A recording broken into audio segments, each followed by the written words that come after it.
big change as I see it to the RB16 to make it the B version is very much around the rear end of the car. There's a couple of things I've noticed. First of all, the rear wing mounting. Different in various videos and pictures of the cars, but the version that they've launched in or revealed in the launch pictures has a slightly different mounting pylon, and all the exhaust seems to be tucked deep down inside this. None of the exhaust protrude out beyond that, which is quite unusual, and there may be some little subtle aero benefit to that, but that's not the most important thing. The important thing is what they've done to the rear suspension. And this is very much what Mercedes have done with their car back in 2020. And what they've done is on the rear suspension, at the top you have an upper wishbone. That seems to have changed barely at all. And then below that you would normally have a lower wishbone, and then the drive shaft, and then the track rod, obviously to get the toe angle of the rear wheel. Mercedes, what they did last year was effectively reverse that bottom pairing around. Rather than getting the leading leg of the lower wishbone in the Coke bottle area, instead what you have is just a track rod which is parallel to the drive shaft, and then the V shape of the lower wishbone sits behind the drive shaft. And the benefit for this, it could be geometrical to get some different kinematics in the suspension. I doubt that's the case. I think it's very much more aerodynamic, and I think it is because with the simpler element in front of the drive shaft you get a better airflow through the Coke bottle area, and then much like McLaren did a few years ago by having the angled leg of the rear lower wishbone angled back, it may just have some aero impact over the top of the diffuser, just playing around with the pressure management at the diffuser's trailing edge. How they've done that? Well, I've had a quick look at the regulations, and the gearbox carrier, which is what used to be called the gearbox case, but now the gearbox sits in a cartridge within the gearbox carrier, which is the carbon fibre outer section which connects the engine to the suspension to the rear wishbone, and inside you then have the gearbox cartridge. That's 2 tokens to change, but looking close at the regulations, actually the rear outer suspension is token free under the regulations. So they've been able to change both the suspension elements and the gearbox carrier for just 2 tokens and get this big aero upgrade at the back of the car. So that's all quite interesting, and just shows that Adrian Newey and Red Bull sometimes are happy to follow other people's ideas. He's very reticent to do that. Often he's very independent in what he does. But this time, no, they've followed something fairly similar to Mercedes, and maybe that will bring them maybe that little bit closer to them through the year. As we look sort of front to rear around the car, the nose is very much the nose that we saw last year, refined very slightly, particularly with the cape. The cape is a version of last year's late season cape with the slots and the little fins on it. Starts a bit further back on the nose. Again, it's going to be an area we're going to see lots of development.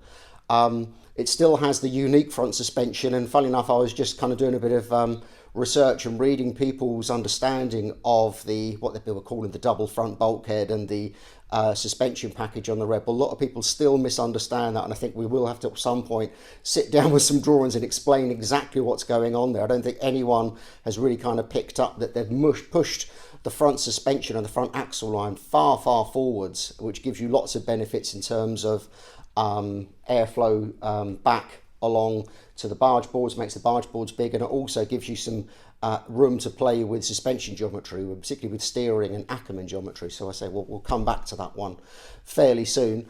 Then as we go back down the car, again, there's not a lot that you can change. Barge boards have got a few more fins along the top edge. Details there have changed. Again, that's going to change virtually every race, I think, this year, up until the point when the teams decide enough's enough and they'll just halt development on this year's cars to focus on the big aero changes for next year. But again, barge boards will be massively important. Then side pods, subtly different. Nothing really that you want to sort of start drawing lines and arrows around, because it is really just kind of subtle changes of what has been Red Bull's focus for the past few years. This kind of jelly mould, outwardly tapered shape to the side pod that's worked so well for them has been copied by nearly everybody. Few teams still running full undercuts. Alfa Romeo, for example, yesterday had that older type setup compared with the Red Bull setup. Floor edge, there's going to be an area of development. There's a few things and a few flicks and bits and pieces along there. Again, I don't want to read too much into that. This is very much the first cut of those developments, and again, it's something that's going to change frequently throughout the year. If you look at the high-res pictures and actually look at the floor edge, you can see the bits that have been cut out and simple bits bonded back on, so you can just see how modular the floor is and how much it will change as they fight to try and claw back some of the airflow benefits that the floor provides there.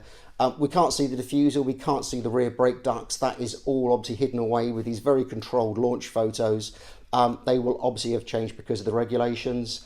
At the very back, everyone seems to be noticing that Aston Martin have gone and Honda are present on the rear wing.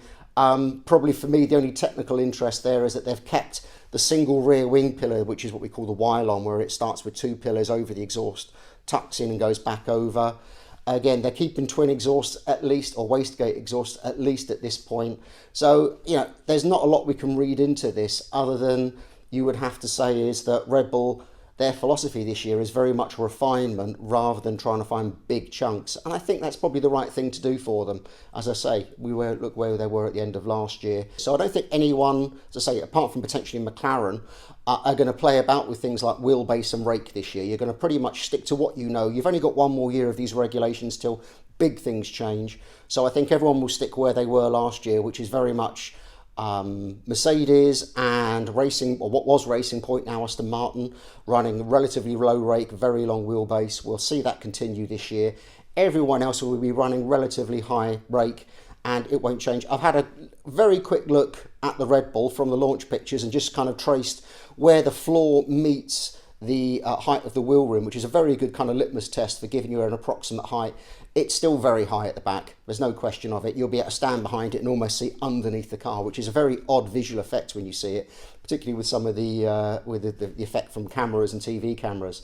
So I don't think there's any change there. There's been lots of talk with these floor regulation changes where they've tapered the floor off towards the rear wheel, got rid of all the slots and the obvious big fins along the floor edge, changed the rear brake ducts, changed the rear diffuser, or the diffuser fins, raise them up a little bit as well. Some people are saying this is going to affect the high rate cars, but I think that is simplifying the story way too much. The floor edge does a whole heap of things, as do the rear brake ducts in particular. And the rear brake duct change could actually affect the teams with lower rake, like Mercedes and Racing Point, for example, because they need that large lower fin to help manage some of the airflow off of the floor, because it's a real crucial area.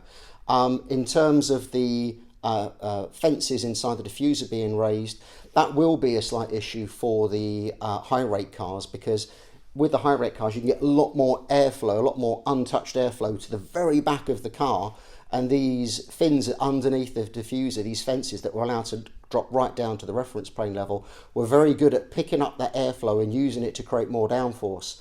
So they will lose that a little bit this year.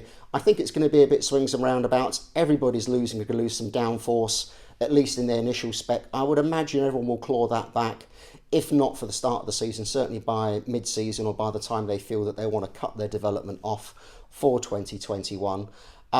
So I don't think the floor regs are really going to benefit or hurt one team over another or one concept over another.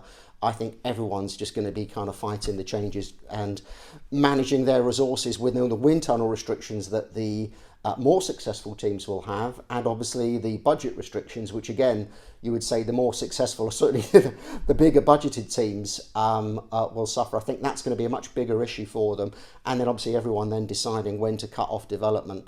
So I think this year, I think you could have someone that's very successful early in the year and could fade towards the end if they feel that they want to pull their development early.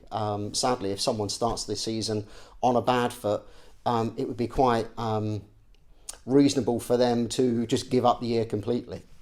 So yeah, I think we'll have to watch the year in full to see how these reg changes have played out. But again, then it's a hard cut off with the new regulations. Everything that's gone before has effectively been wiped away. So this really is the last shout for the big complex aero cars. It's still a Formula One car in the end, but the seating position is different. The steering wheel, the grip, the buttons, the procedures, the power unit, the power delivery, the torque, You know, it's just so many things that are different.